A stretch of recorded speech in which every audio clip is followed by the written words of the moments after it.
Okay, tuturo ko naman ngayon kung paano isolve ang given na ito. Okay, 64 raised to square root of x equals square root of 32.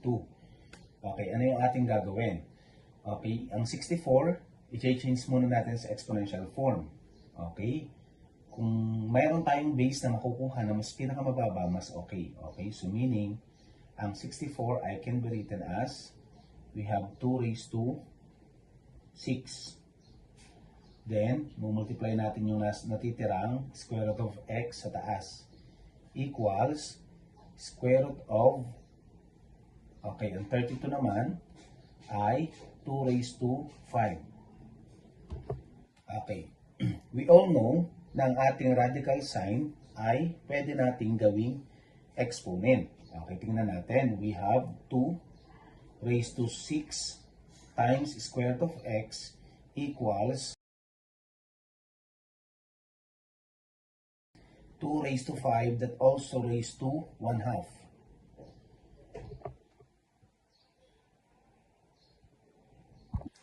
Then, after that, ito na yung ating resolve. 2 raised to 6 the square root of x equals 2 raised to 5 that also raised to 1/2. Okay? Then, 2 raised to 6 the square root of x equals 2 raised to, multiply natin yon 5 over 2. Kasi ito ay over 1, 5 times 1, numerator times numerator, denominator times denominator. Kaya meron tayong 2 raised to 5 over 2.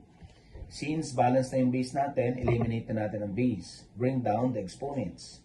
6 the square root of x equals 5 over 2.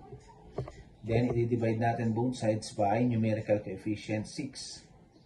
Okay, cancel na yun, which is equivalent to 1. Square root of x equals, magkakaroon tayo ng 5 over 2 times 1 over 6. Kasi nagdalawa yung ating division.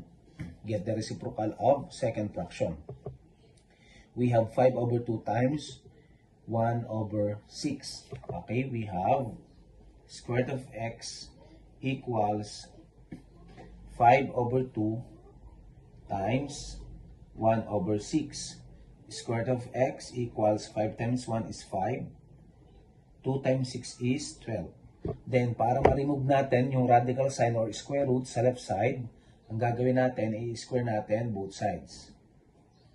Okay, para ma-remove na yun, makakancel na yun.